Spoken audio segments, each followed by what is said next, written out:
Hello, my friends. Happy Sunday. So great to see you. I hope you've had a wonderful week. Have you? Yeah? Well, we are just traveling around the world. Have you guys been traveling? Yeah, I know so many of you have. But we are traveling around the world in our different countries we're visiting. And I hope you've seen a lot of them.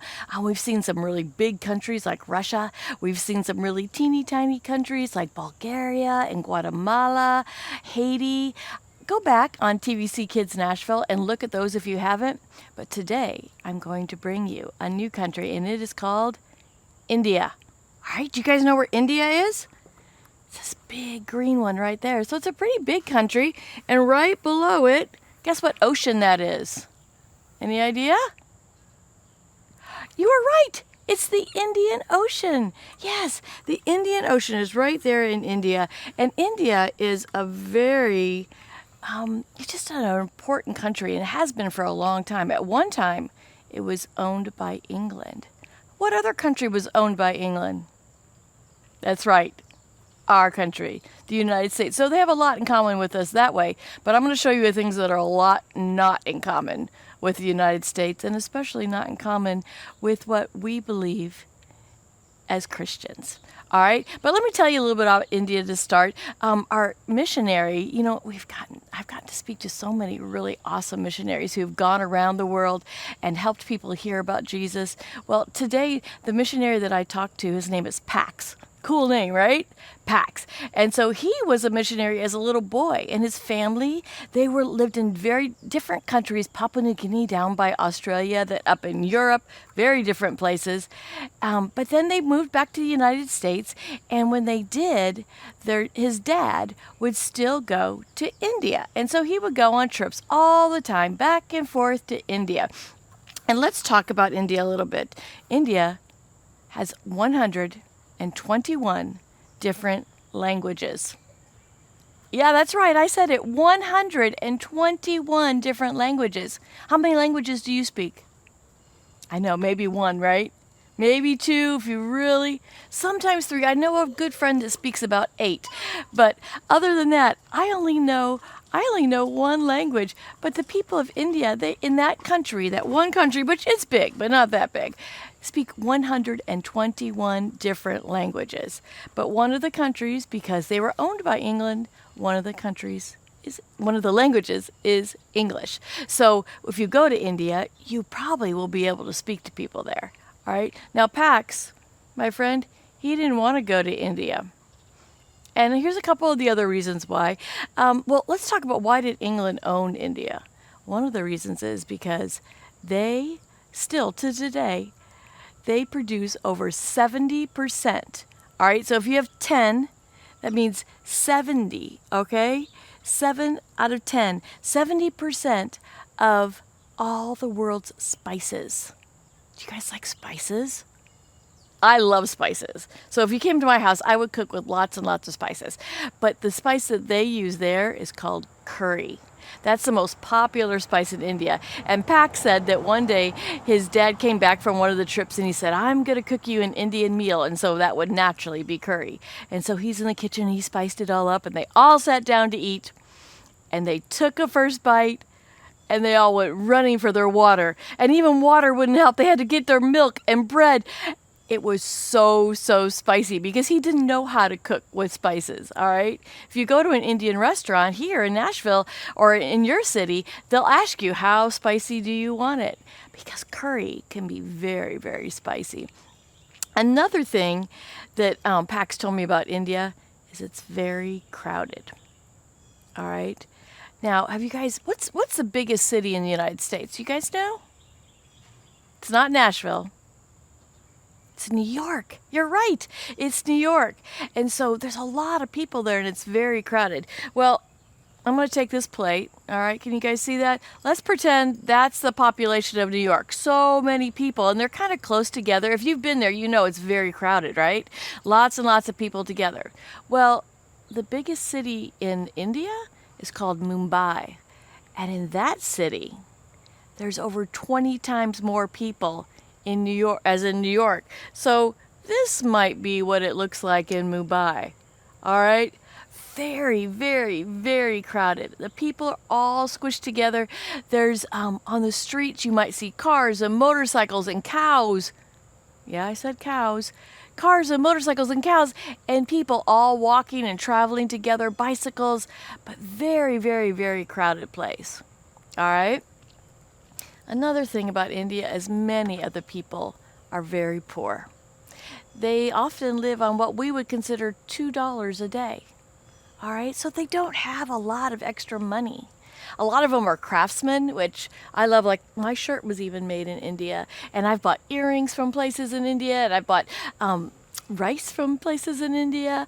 That rice, you know why I use this as an example? Is because rice, a lot of people in India eat rice every meal, sometimes 3 times a day, because it's not expensive and they're very poor. Well, their money is called a rupee. All right, our money's called what?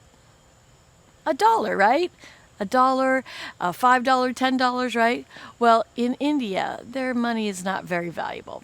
So if you have $1 in the United States and you go to the bank in India and you say, I want to change my money from dollars to rupees, you would take $1 and guess how many rupees you would get? 5? No. 10? No. $1 would be 5, 10, 15, 20, 25, 30, 35, 40, 45, 50, 55, 60, 65, 70, 75, 76, 77. $1 is 77 rupees. All right, so that means their rupees are not very valuable. I have a real example of this. Are you ready? See these cool drums right here? They're called tabla. And you know my husband, Mr. Chris, right? He has drums from all over the world. Probably every country we've talked about, he could find a drum in our house from. I hope you guys could see them someday. But these tabla, he wanted a set of tabla because he teaches a lot of kids that have Indian descent or have come from India. And so he said, I want to get a set of tabla. And so one of his students was going back to India. And she said, I'll buy you some tabla, because if he bought these in the United States, they would be over $1,000. Over $1,000, all right? But in India, they were only $100. So his student bought them and brought them back to him as a gift. Pretty cool gift, right? Yeah, I love them. I love having drums from all over the world, all over our house. It's a really fun thing.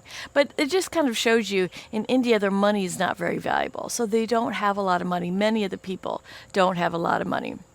But let's get back to our missionary Pax, right? So his dad was going to India and coming back and going and coming back and feeding them curry and going and burning their mouths and going to India and coming back. Well, he decided, I don't really ever want to go to India. Have you ever done that? Have you ever told God, I don't want to do this? Guess what? Sometimes when you do that, God has different things in mind, and that's what happened. When he was in college, when Pax was in college, God laid the people of India on his heart, and he said, I want you to go to India. And so off he went. He and a friend went to India and stayed there for 1 whole year. All right? They were there for a year, and they went to a home that took care of orphans. Now, what's an orphan? Yeah, it's someone who's lost their mom and dad, right? They don't have anyone to live with. So they come to this home, and their people are going to take care of them. And there was Christian people that were going to take care of them, all right? So Pax had connections through his dad, and so he went there and stayed for a whole year. He lived right in the house with all the other orphans, and he got to know those people. He also ate a lot of rice, ate a lot of curry, walked on some very, very busy streets, right? He has so many beautiful stories of how they would love to honor him and thank him for what he was doing and working with them there. But he mostly just loved meeting the children and being with the children there. And he went back. So he showed me a picture, and it was when the kids were little, like 5 and 6. And it was the same group of kids. And then he went back years later, and they were maybe middle school age. It was the same group of kids. And then he went back again, and they were all like teenagers, and even a couple were grown-ups. They were already growing up, and he had seen them grow through all those years, staying in that beautiful, place in India where people were going to love them and take care of their food and clothing and make sure that they were having school. Do you know most kids in India only go to 6th grade? Are there any 6th graders out there? Yeah, they only go to 6th grade, but the kids in this home got to stay there and have education all the way through high school. And he told me just last week that there was one of the boys who had made it all the way through college. And when he got through college, he got a job. He had a computer and he got a job. And so he had a little need. And Pax said, I'll help you with that need. And you know what it was? He needed a motorcycle. He needed a motorcycle so he could travel the distance he needed to go to for his job. All right, you might hear some traveling. What's happening right now in Nashville, that's a helicopter going over. They didn't travel by helicopter. They traveled by motorcycle. And Pax said that the motorcycles sometimes would not have one person. This guy was going to be one person. It was not going to be one person. It would be a whole family. Think about a whole family on a motorcycle. The mom, the dad, the baby maybe strapped to the mom. The other, he said he saw a family of 5 once on one motorcycle. Can you believe it? All right. Well, the other thing I told you were on the street were cows, right? Why do you think, do we have cows walking down our streets in Nashville or in your city? No, we don't. But the reason why there's cows is because the people in India, many of them do not believe in one true God like we do. They don't know about Jesus. They don't know about Jesus coming and giving his life for you and for me. Right? We know about the one true God who created all things and is everything to us. We only need God. We need one true God. But in India, they believe in a religion called Hinduism. And they have many statues. So it might be this plant is a god, or this globe is a god, or this drum is a god. Most of the time they have like animal heads or different pieces of different animals, things that look, kind of like animals in some respect, but they would believe, they would just bow down to these statues. Do you guys remember talking about bowing down to statues? Did God like that? No. They said, only bow down to me. There's one true God. Well, in Hinduism, they believe that if you've had a really good life and you've been really obedient and you've had a great life, that you might, when you die, come back as a cow. So the cows are holy. And when they're on the roads, you can't hit them with your motorcycle or your car. They have free reign just to walk down the streets. Do we believe that? No. And do we want to come back as cows? No. When we die, when we pass on, when it's our time, we are so blessed. We know that we're going to go up to heaven and live with God. So the people in India, they need to hear about God. And so that's why Pax went to share God and spend a year there. Do you think you'd ever want to go to a country and spend time telling people about Jesus? The people in India need to hear about Jesus. They need to know, like you know, that there's one true God who sent his son to die for our sins, for yours and for mine.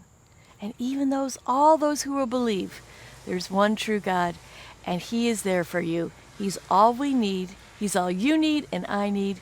He's there for us in everything we need. I hope you guys will pray about that. Pray for the kids in India.